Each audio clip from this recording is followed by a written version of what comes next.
Mana nih yang katanya pasukan siap mati bela Jokowi, yang katanya mau dihadiri 20.000 orang. Kok nggak ada ya? 20.000 orangnya pada kemana? Hah, gue mau nanya. Cuman omong-omong doang. Apa sih, coba sih? Atau jangan-jangan yang 20.000 pasukan itu dari makhluk gaib semua. 20.000 itu ya jumlah yang ya cukup lumayan tuh. Tetapi sifatnya kan mobilisasi bukan partisipasi. Nah, itu bedanya. Mobilisasi itu dilakukan biasanya oleh tim sukses, oleh lembaga survei. Ya, stop untuk cawe-cawe, ya, stop untuk terus menjadi matahari. Anda waktunya turun dan padam. Ya. Jangan bungkus pakai keberlanjutan. Negara bukan punya nenek moyangmu. Assalamualaikum warahmatullahi wabarakatuh. Kembali lagi di channel Prayoga Muhammad. Gimana kabar kalian semua? Semoga baik-baik saja ya, dan dilancarkan segala rizkinya. Kita akan membahas lagi teman-teman semua soal kehebohan pasukan berani mati Jokowi. Di tanggal 22 bulan ini rencananya kan kemarin akan ada apel pasukan berani mati di Monas. Tapi nyatanya zong teman-teman semua. Dan ini menjadi perbincangan juga ya oleh masyarakat gitu. Apakah ini sebenarnya hanya tes ombak saja, yang dimana Pak Jokowi ingin mengetahui apakah memang benar ada orang-orang yang solid, yang benar-benar ingin menjaga Pak Jokowi? Nyatanya tidak ada teman-teman semua. Dan banyak netizen yang akhirnya mencibir soal hal ini ya. Bahkan Bung Rocky Gerung pun komentar loh. Karena tidak ada namanya pasukan berani mati. Ya nggak jadi dimatiin dong. Di akhir masa jabatan Pak Jokowi malah justru melakukan hal-hal yang aneh. Banyak kebijakan yang aneh pula. Contohnya kemarin Pak Jokowi membuka keran ekspor pasir yang jelas-jelas sudah 20 tahun keran itu ditutup. Kenapa dibuka gitu loh. Nah oke teman-teman semua, inilah komentar dari netizen. Kita lihat videonya. Katanya akan ada 20.000 pasukan bodrek. Maksudnya pasukan berani mati bela Mulyono. Gak taunya sama aja kayak si Mulyono-nya. Cuman omong-omong doang. Atau jangan-jangan yang 20.000 pasukan itu dari makhluk gaib semua. Guys, hari ini saya berada di Monas tanggal 22 September. Kita lihat banyak sekali keramaian mobil tuh, rame guys. Yang katanya ada 20.000 orang apel siaga Mulyono, ini nggak ada guys. Ini hari ulang tahun TNI. Acara TNI bukan ulang tahun ya, acara TNI bukan apel siaga Mulyono. Lihat ya. Tuh, lihat tuh guys. Tuh, TNI AD. Ikutin aja jalan, jangan masuk ke parkiran. Nggak ada guys, 20.000-an. Wah, nggak ada. Tidak ada 20.000 pasukan cari mati guys, nggak ada. Salam NKRI. Mana nih yang katanya pasukan siap mati bela Jokowi, yang katanya mau dihadiri 20.000 orang. Kok nggak ada ya? 20.000 orangnya pada kemana? Hah, gue mau nanya. Hah, udah cair duitnya? Udah. Aduh, pasukan berani mati bela Jokowi ternyata yang katanya berlipat-lipat ganda tuh ternyata pasukan siap mati bela NKRI yang berlipat ganda. Mana, nggak usah lah.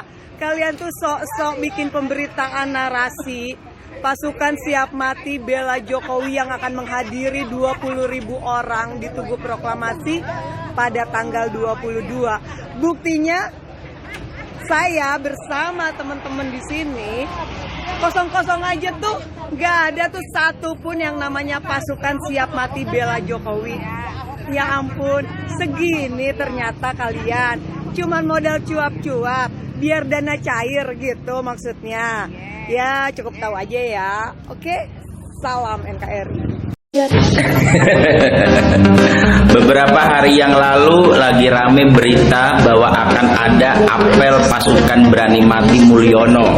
Bahkan Mulyono mengumpulkan Kapolda dan Kapolres jelang apel berani mati Mulyono tersebut.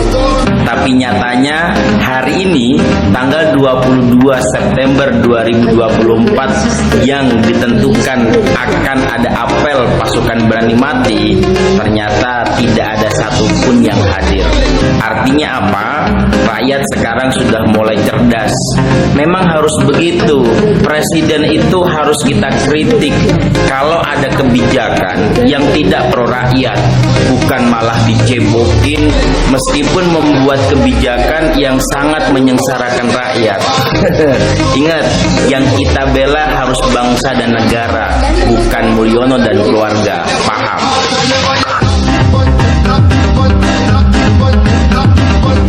Ya, dari awal saya menghitung bahwa isu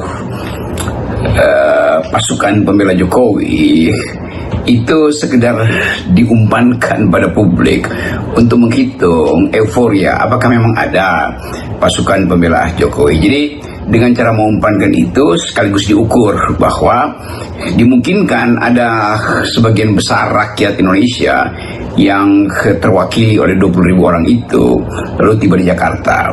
Tetapi sekali lagi semua permainan informasi itu ditentukan oleh daya analisis. Jadi kalau misalnya masyarakat Indonesia merasa bahwa ada yang perlu dibela, maka tanpa menyebut pasukan pembela Jokowi pun rakyat akan membela Pak Jokowi itu.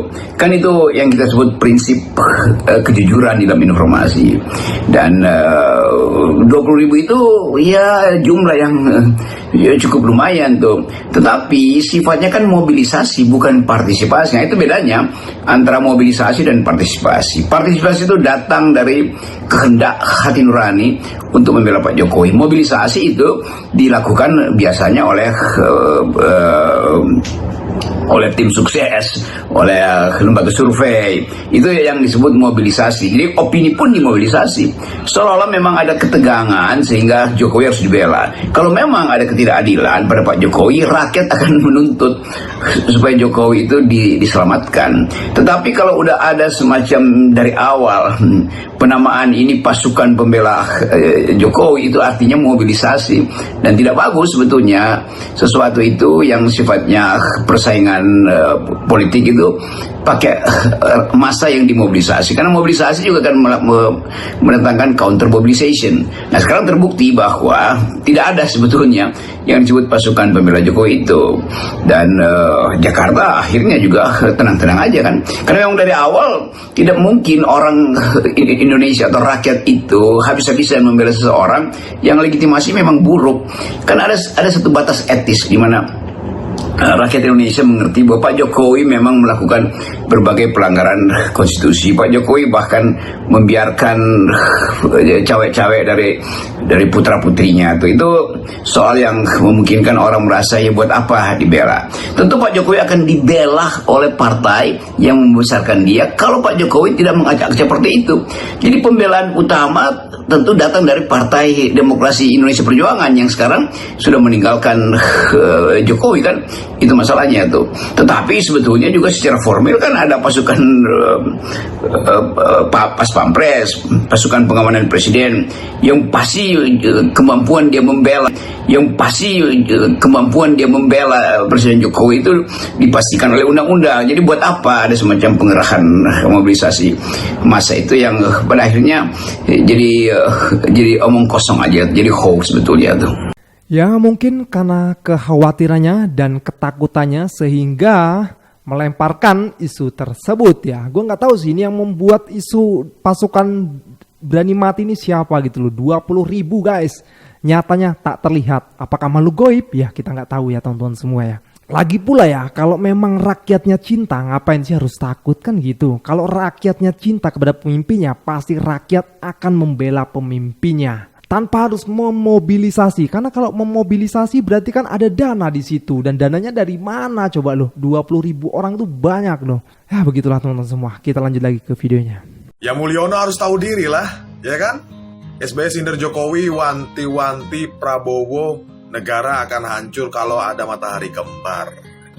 Betul. Jadi gini, khusus IQ 78 ya, matahari kembar itu yang dimaksudkan adalah tidak ada dualisme atau dua kepemimpinan dalam satu organisasi.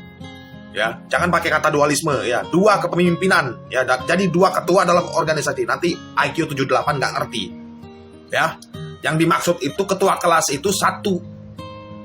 Ya, presiden itu satu, bukan dua. Nah, biasanya IQ 78 nih nggak ngerti. Ya. Nah, Pak SBY paham ya. Pak SBY bicara soal itu. Jadi tidak ada matahari kembar. Ya, kalau matahari kembar itu panas Pak, dua-duanya Pak. Ya. Satu aja panas, apalagi dua, kebakaran. Nah, jadi Mulyono itu harus tahu diri ya. Ya, stop untuk cawe-cawe, ya, stop untuk terus menjadi matahari. Anda waktunya turun dan padam. Ya. Jangan bungkus pakai keberlanjutan. Negara bukan punya nenek moyangmu. Ya, mending programmu bagus. Ya, berhasil, dilanjutin. Ini apaan? Ya. Lihat programnya itu kacau Pak. Ya lihat aja. Berhasil apa enggak? Mau pakai dilanjutin.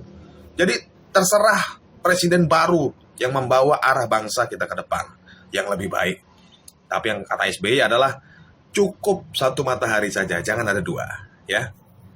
Jokowi, besok 20 Oktober ente selesai. Apa sampai situ? Enggak, rakyat Indonesia masih belum puas. Kenapa? Sebelum Anda diborgol. Itu. Sebelum Anda pakai jaket oranye. Kenapa? Banyak kerusakan yang terjadi. Iya, sekarang kemarin kita lihat dapat 1,2 hektar. Milihnya di Solo. Kenapa nggak milih di IKN kalau saya sama IKN? Coba bayangin, milihnya di Solo, dekat kampungnya, dekat rumahnya, cari yang enak-enak. Yang harganya dahsyat, kenapa nggak milih IKN sana? Yang dijadi kebanggaan dia saat ini. Ini luar biasa. Sekarang kita minta kepada rakyat Indonesia, kepada seluruhnya, ayo bangun bangsa ini dengan konstitusi yang benar. Jangan sampai mohon maaf, kita diinjak-injak mulu, ini mau kapan bangkitnya? Kapan rakyat Indonesia mau bangkit? Kapan pemuda-pemuda Indonesia mau bangkit? Pendidikan saja susah, mahal. Pekerjaan saja susah. Yang tadi Bang Egy katakan, mereka yang punya pakai jilbab, pakai ini susah untuk nyari pekerjaan di tempat-tempat yang bagus. Bentar. Bapak menjelaskan keadaan global atau keadaan dunia, perusahaan-perusahaan itu lebih memilih freelance daripada pegawai tetap. Begitu. Nah, terus solusi yang Bapak tawarkan untuk memperbaiki keadaan dunia kerja yang makin sempit itu apa, Pak? Solusi yang Bapak berikan untuk memperluas dunia kerja khususnya di Indonesia itu apa, Pak? Nah, menjelaskan kondisi dunia itu bukan solusi itu, Pak. Bukan, ya. Ya lucu aja gitu loh. Sekelas presiden yang udah menjabat selama 10 tahun, di akhir jabatannya menunggu lengser bulan depan malah menjelaskan keadaan kondisi dunia kerja yang makin sempit. Nah, terus pertanyaannya, Bapak kemarin selama 10 tahun menjabat ngapain aja, Pak? Di akhir jabatan malah menjelaskan dunia kerja makin sempit. Dan Indonesia terdampak. Memang iya, Indonesia terdampak. Indonesia terdampak itu karena memang regulasi-regulasi di Indonesia juga mendukung sempitnya dunia kerja itu. Gitu loh. Ya lucu aja gitu loh. Sekelas presiden 2 periode, bukan memberikan solusi, malah menjelaskan kondisi. Kondisi yang sama sekali tidak memberikan solusi.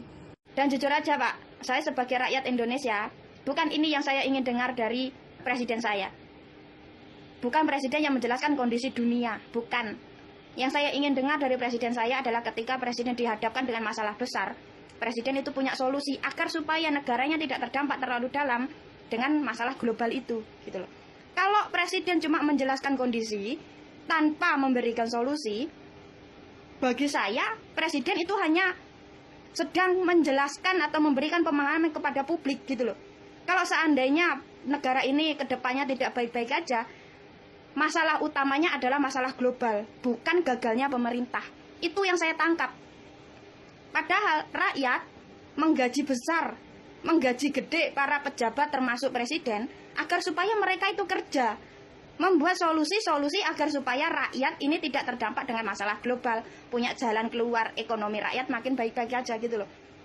Rakyat udah rela menggaji besar para pejabat. Ternyata para pejabat tidak bisa memberikan solusi seperti harapan rakyat. Ya, apalagi kalau kita lihat dari sudut pandang yang berbeda, sekelas presiden menjelaskan dunia kerja makin sempit, makin sulit.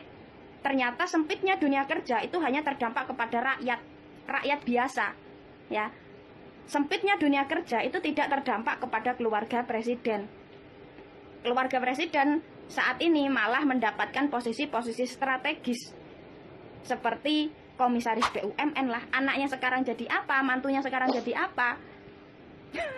Lihat kenyataan ini, ternyata yang terdampak sempitnya dunia kerja itu hanya rakyat, bukan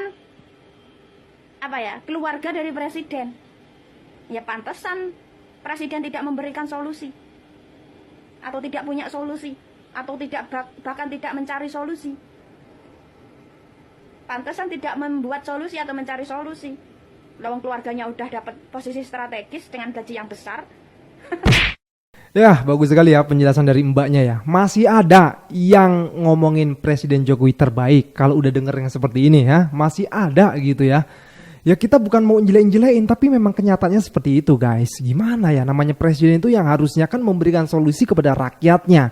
Apa yang disulitkan kepada rakyatnya itu presiden dan jajarannya itu memberikan solusinya. Gimana nih biar rakyatnya ini mudah, gampang, sejahtera kan gitu. Karena pejabat presiden itu makan gaji dari uang rakyat, uang pajak. Begitu loh teman-teman semua. Oke. Kalian bisa komentar di bawah ini. Sekian dari gue Prayoga Muhammad. Wassalamualaikum warahmatullahi wabarakatuh.